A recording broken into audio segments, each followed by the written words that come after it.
अस्सलाम वालेकुम everyone, this is G2 exercise 5B question number 15 quadratic function वाला chapter है। कहते हैं the height h metres of a ball projected directly upward from the ground can be modelled by h is equals to 56t भी था साथ में, sorry भूल गया लिखना, 56t माइनस 70 स्क्वायर। तो कहते हैं पहला पॉइंट में कहते हैं find the height when the ball is 3.5 second, यानी कि आपके पास टाइम दे दिया है 3.5 सेकेंड्स का। ठीक है, तो यानी कि आपने 56 मल्टीप्लाई बाय 3.5 और -7 और t की जगह 3.5 और इस पर स्क्वायर लगाना है। कैलकुलेटर कर लीजिएगा क्योंकि P2 का क्वेश्चन होता है इतना बड़ा। 3.5 और -7 3.5 का होल स्क्वायर, ये दे रहा है 110.25। ओके, हाइट आ गई है 110.25 और ये मीटर्स में होगा। ठीक है, पार्ट 1 ख़त्म। पार्ट 2 पढ़ते हैं क्या कह रहा है। पार्ट 2 में कह रहे हैं कि at what time will the ball strike the ground again, वापस आके कब स्ट्राइक करेगी। तो हाइट अब आप 0 लेंगे क्योंकि जब ज़मीन पर आके गिर जाएगी तो डिस्टेंस तो रहा ही ना, ऊंचाई तो रही नहीं। तो 0 is equals to 56t minus 70 square, इसे यहाँ ले आए तो 70 स्क्वायर पॉजिटिव हो जाएगा और 56 नेगेटिव हो जाएगा, इज इक्वल्स टू 0।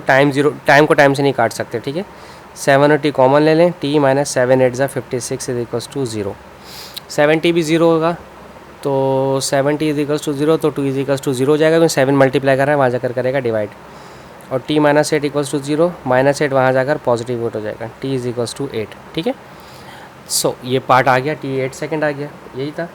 अच्छा, नेक्स्ट थर्ड पार्ट है, कहते हैं when the ball will be 49 metre, यानी कि h is equals to 56t minus 70 square. तो h की जगह 49 लिखें क्योंकि अब उन्होंने खुद कहा है कि हाइट 49 मीटर है। ठीक है, 56t माइनस 70 स्क्वायर, इसे यहाँ ले आए तो हो जाएगा 70 स्क्वायर, 56 यहाँ ले नेगेटिव हो जाएगा और यहाँ पर ऑलरेडी 49 अवेलेबल है।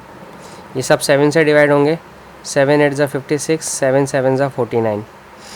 तो अगर आप इसकी मिडिल टर्म तोड़ें तो 7 1 ज़ा 7 होता है। ठीक है, t माइनस 7 और t plus t minus 1, middle term direct तोड़ दी मैंने, माइनस माइनस प्लस हो जाएगा, 7 + 1 8, माइनस माइनस प्लस, 7 1 ज़ा 7 हो जाएगा। ठीक है, तो दो आंसर आए हैं, t का 7 पॉजिटिव 7 और t का -1 की वजह से पॉजिटिव 1। कहते हैं briefly explain why the two possible answer.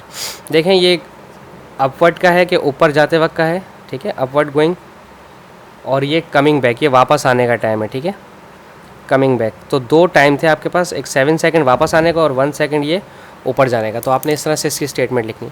Hopefully आपको समझ आया हो। Thank you so much for watching my channel. अल्लाह हाफिज़।